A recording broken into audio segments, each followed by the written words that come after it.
Hollis Vane had always lived a life so ordinary that most people in the town of Dry Creek barely remembered his name. He was the bookkeeper at the mercantile, quiet as the dust that clung to the shelves, and he preferred numbers over people. He spent his days bent over ledgers, tallying supplies of flour, nails, or cloth, and he lived alone in a narrow room above the store. Hollis never imagined himself the kind of man to make headlines in the saloon gossip, let alone change the life of an entire town. Yet fate, as the frontier had a way of doing, took a dull man's life and struck it with a spark that set everything ablaze. It began on a spring morning when the church bell rang not for Sunday service, but for a wedding. The bride, Prudence Hollister, had just arrived in Dry Creek the night before, stepping down from the stagecoach with a frame so tall she seemed to block out the sunset. She wore a plain dress, boots too worn for her size, and carried a single carpetbag. Folks had stared, whispering, making jokes about a woman who looked like she belonged with the cavalry, not in a parlor. Prudence ignored them, her face calm, her chin lifted. She had traveled for days to escape a life of hardship back east and had answered an ad for a mail-order bride. The ad, however, had been intended for another man entirely, a rancher named Elias Coyle who wanted a strong wife to help him run cattle. Somewhere in the shuffle of letters and names, Prudence was directed to Hollis Vane. Hollis, who never wrote such an ad, found himself standing in front of Reverend Markham with everyone watching as the towering woman at his side was declared his lawful wife. The confusion was so sudden, the whispers so sharp, that Hollis didn't even manage to protest.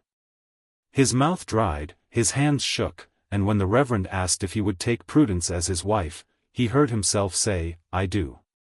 The words slipped out like they belonged to someone else. Prudence, for her part, looked down at him, not with mockery, but with something unreadable, like she was testing the strength of his soul. When she answered, her deep voice rolled through the room, "I do." The church erupted in murmurs. By the time the service ended, Dry Creek was buzzing louder than a hornet's nest kicked by a boot. "That little bean counter married a giant," one man laughed in the saloon. "Bet he'll be crushed under her shadow," another sneered. But rumors in Dry Creek had a way of turning mean, and soon they weren't just laughing, they were spitting. "A mistake," they said. "A sham. She's not a woman, she's a freak." Hollis heard the words even when he tried not to. He thought of speaking up, of correcting the error, but each time he looked at Prudence, standing silent with her bag by the mercantile door, something in her stillness stopped him. Perhaps it was pride. Perhaps loneliness. Whatever it was, Hollis took her to his narrow room that night, offered her the bed while he took the chair, and wondered what on earth he'd done. Prudence lay with her eyes open, staring at the ceiling beams. "If you want to undo it, I'll go," she said quietly. "I didn't come here to trap anyone." Hollis swallowed. He should have said yes. He should have told her to leave, to find Elias Coyle or someone else. But instead, he muttered, "It's fine. Just fine." In truth, it wasn't fine. The next week stretched like rawhide. Prudence drew every stare when she walked through town. Women gathered their skirts tighter, children pointed, men whispered crude jokes. Hollis felt the heat of their eyes on him, burning with pity and ridicule. He buried himself in ledgers, but every night Prudence cooked simple meals in their small room, sat across from him, and spoke little. Yet Hollis noticed things. She chopped wood behind the mercantile like it was kindling, but she emerged, singed, coughing, alive. By dawn, the granary stood blackened but not destroyed, grain saved, lives spared. Dry Creek gathered in awe. And suddenly, the whispers shifted. "Did you see her? Strong as 10 men. Maybe God sent her here." Hollis walked beside her as she limped back to their room, her skin blistered, hair smelling of smoke. He said nothing, only handed her water, his hands shaking. She drank, then met his eyes. "Still want to undo it?" she asked. He didn't answer, but in his silence was something new. Respect. That night, when she slept exhausted on the bed, Hollis sat awake in the chair, staring at her silhouette in the lamplight. For the first time in years, his heart ached with more than loneliness. Days turned into weeks again, but Dry Creek had changed. People who once mocked now offered thanks. Mr. Tully gave her extra supplies, Mrs. Keating brought pies. Children followed her, laughing, asking her to tell stories of her travels. Prudence, who had once been met with scorn, now stood tall not just in stature but in honor. Hollis watched this transformation and felt a strange pride. Yet inside him stirred a storm of his own.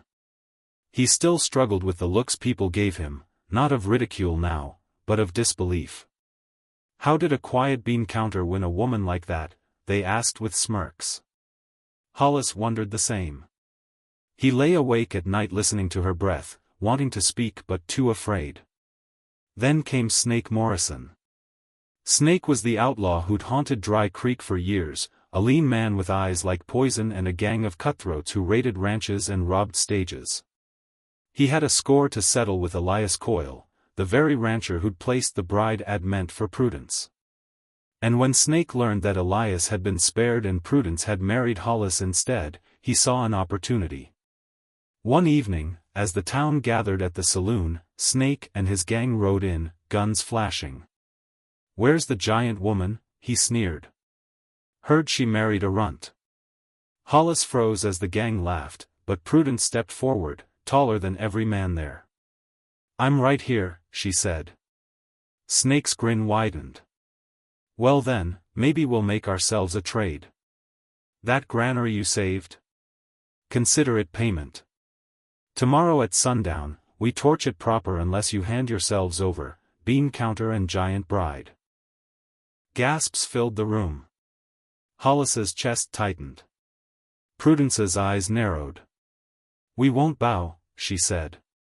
But Snake only laughed and rode out, his gang whooping like coyotes. The town turned to Hollis, eyes desperate. "You have to do something," Reverend Markham said. "She's your wife." Hollis's mind spun. He was no gunfighter. He had no skill with fists or fire. All his life, he'd hidden in ledgers. But now, because of one mistake at the altar, because of one woman he hadn't chosen but couldn't let go, he was thrust into a war. That night, Prudence sat sharpening a knife by the lamplight. "You don't have to fight," she told him. "I'll face them." Hollis clenched his fists. "They'll kill you. Then they'll kill me." He stared at her, at the strength in her arms, the calm in her gaze, and something in him broke. "No," he whispered. "Not alone." For the first time in his life, Hollis Vane picked up a gun.